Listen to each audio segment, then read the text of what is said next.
উপন্যাসের নাম চোখের বালি। লিখেছেন রবীন্দ্রনাথ ঠাকুর।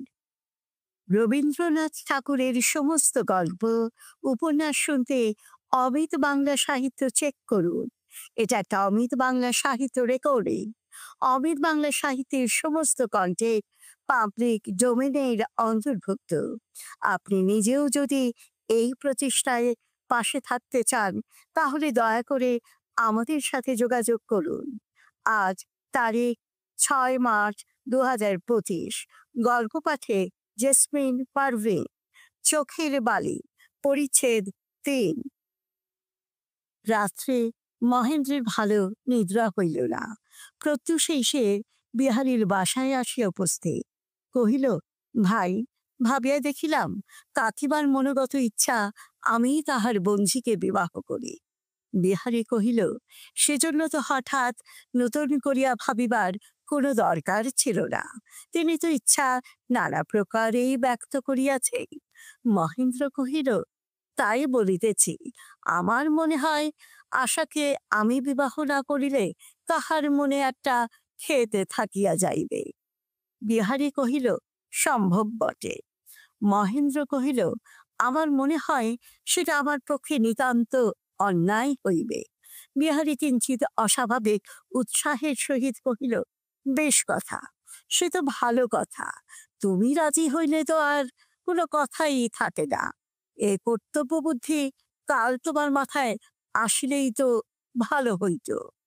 মহেন্দ্র, একদিন দেরিতে আসিয়া কি এমন ক্ষতি হইল যে বিবাহের প্রস্তাবে মহেন্দ্র মনকে লাগাম ছাড়িয়া দিল, সেই তাহার পক্ষে ধৈর্য রক্ষা করা দুঃসাধ্য হইয়া উঠিল।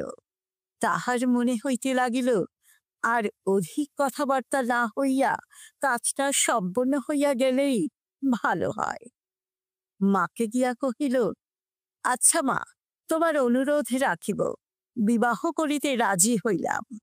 মা মনে মনে কহিলেন, বুঝিয়াছি, সেদিন মেজবউ কেন হঠাৎ তাহার বঞ্ঝিকে দেখিতে চলিয়া গেল এবং মহেন্দ্র সাজিয়া বাহির হইল। তাহার বারংবার অনুরোধ অপেক্ষা অন্নপূর্ণার চক্রান্ত যে সফল হইল, ইহাতে তিনি সমস্ত বিধিবিধানের উপর অসন্তুষ্ট হইয়া উঠিলেন। বলিলেন, একটি ভালো মেয়ে সন্ধান করিতেছি। মহেন্দ্র আশার উল্লেখ করিয়া কহিল, কন্যা তো পাওয়া গেছে।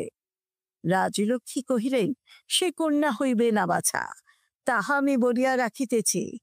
মহেন্দ্র যথেষ্ট সংযত ভাষায় কহিল, কেন মা, মেয়েটি তো মন্দ নয়। রাজলক্ষ্মী, তাহার তুল করে কেহ নাই। তাহার সহিত বিবাহ দিয়া আমার কুটুম্বের সুখ কি হইবে? মহেন্দ্র, কুটুম্বের সুখ না হইলেও আমি দুঃখিত হইব না, কিন্তু মেয়েটিকে আমার বেশ পছন্দ হইয়াছে মা। ছেলের জেদ দেখিয়া রাজলক্ষ্মীর চিত্ত আরো কঠিন হইয়া উঠিল। অন্নপূর্ণাকে গিয়া কহিলেন, বাপমা বলা অলক্ষণা কন্যার সহিত আমার এক ছেলের বিবাহ দিয়া তুমি আমার ছেলেকে আমার কাছ হইতে ভাঙাইয়া লইতে চাও? এত বড় শয়তানি! অন্নপূর্ণা কাঁদিয়া কহিলেন, মোহিনীর সঙ্গে বিবাহের কোনো কথাই হয় নাই। সে আপন ইচ্ছা মতো তোমাকে কি বলিয়াছে আমিও জানি না। মহেন্দ্রের মা সে কথা কিছুমাত্র বিশ্বাস করিলেন না। তখন অন্নপূর্ণা বিহারীকে ডাকাইয়া শ্মশ্রু নেত্রে কহিলেন, তোমার সঙ্গেই তো সব ঠিক হইয়াছিল, আবার কেন উল্টাইয়া গেল? আবার তোমাকেই মত দিতে হইবে। তুমি উদ্ধার না করিলে আমাকে বড় লজ্জায় পড়িতে হইবে। মেয়েটি বড় লক্ষ্মী, তোমার অযোগ্য হইবে না। বিহারী কহিল, কাকিমা, সে কথা আমাকে বলা বাহুল্য। তোমার বঞ্ঝি যখন, তখন আমার অমতের কোনো কথাই নাই। কিন্তু মহেন্দ্র? অন্নপূর্ণা কহিলেন, না বাছা, মহেন্দ্রের সঙ্গে তাহার কোনো মতেই বিবাহ হইবার নয়। আমি তোমাকে সত্য কথাই বলিতেছি, তোমার সঙ্গে বিবাহ হইলেই আমি সবচেয়ে নিশ্চিন্ত হই। মহিনের সঙ্গে সম্বন্ধে আমার মত নাই। বিহারী কহিল, কাকি, তোমার যদি মত না থাকে তাহা হইলে কোনো কথাই নাই। এই বলিয়া সে রাজলক্ষ্মীর নিকটে গিয়া কহিল, মা, কাকীর বংশীর সঙ্গে আমার বিবাহ স্থির হইয়া গেছে। আত্মীয় স্ত্রীলোক কেহ কাছে নাই, কাজে লজ্জার মাথা খাইয়া নিজেই খবরটা দিতে হইল। রাজলক্ষ্মী, বলিস কি বিহারে? বড় খুশি হইলাম। মেয়েটি লক্ষ্মী মেয়ে, তোর উপযুক্ত। এ মেয়ে কিছুতেই হাতছাড়া করিস নে। বিহারী, হাতছাড়া কেন হইবে? মহিনদার নিজে পছন্দ করিয়া আমার সঙ্গে সম্বন্ধ করিয়া দিয়াছেন। এই সকল বাধা বিঘ্নে মহেন্দ্র দ্বিগুণ উত্তেজিত হইয়া উঠিল। সে মা ও কাকের উপর রাগ করিয়া একটি দিনহীন ছাত্রাবাসে গিয়া আশ্রয় লইল। রাজলক্ষ্মী কাঁদিয়া অন্নপূর্ণার ঘরে উপস্থিত হইলেন।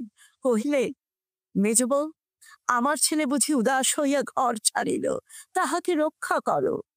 অন্নপূর্ণা কহিলেন, দিদি, একটু ধৈর্য ধরিয়া থাকো, দুদিন বাদেই তাহার রাগ পড়িয়া যাইবে।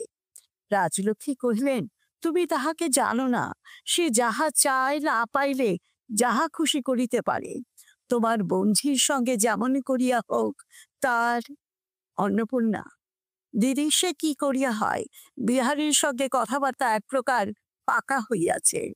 রাজলক্ষ্মী কহিলেন, সে ভাঙিতে কতক্ষণ, বলিয়া বিহারীকে ডাকিয়া কহিলেন, বাবা, তোমার জন্য ভালো পাত্রী দেখিয়া দিতেছি, এই কন্যাটি ছাড়িয়া দিতে হইবে, এ তোমার যোগ্যই নয়।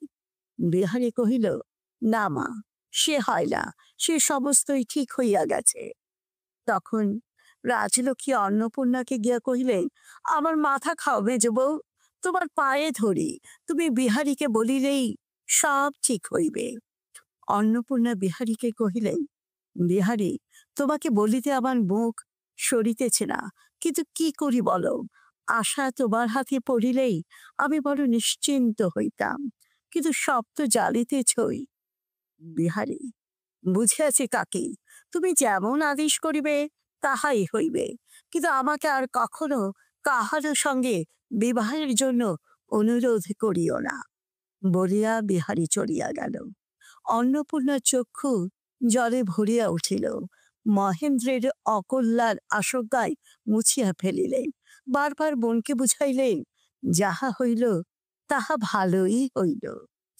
এইরূপ রাজলক্ষ্মী, অন্নপূর্ণা এবং মহেন্দ্রের মধ্যে নিষ্ঠুর নিগূঢ় নীরব ঘাত প্রতিঘাত চলিতে চলিতে বিবাহের দিন সমাগত হইল। বাতি উজ্জ্বল হইয়া জ্বলিল, সানাই মধুর হইয়া বাজিল। মিষ্টান্নে মিষ্টের ভাগ লেশমাত্র কম পড়িল না। আশা সজ্জিত সুন্দর দেহে, লজ্জিত মুগ্ধ মুখে আপন নূতন সংসারে প্রথম পদার্পণ করিল। তাহার এই কুলায়ের মধ্যে কোথাও যে কোনো কণ্টক আছে, তাহা তাহার কম্পিত কোমল হৃদয় অনুভব করিল না।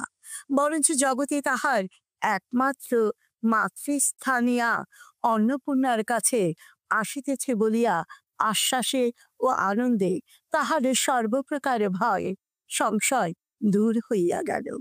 বিবাহের পর রাজলক্ষ্মী মহেন্দ্রকে ডাকিয়া কহিলে, আমি বলি, এখন বৌমা কিছুদিন তার জ্যাঠার বাড়ি গিয়াই থাকুন। মহেন্দ্র জিজ্ঞাসা করিল, কেন মা? মা কহিলেন, এবারে তোমার এক্সামিন আছে, পড়াশোনার ব্যাঘাত হইতে পারে। মহেন্দ্র, আমি কি ছেলে মানুষ, নিজের ভালো মন্দ বুঝে চলিতে পারি না?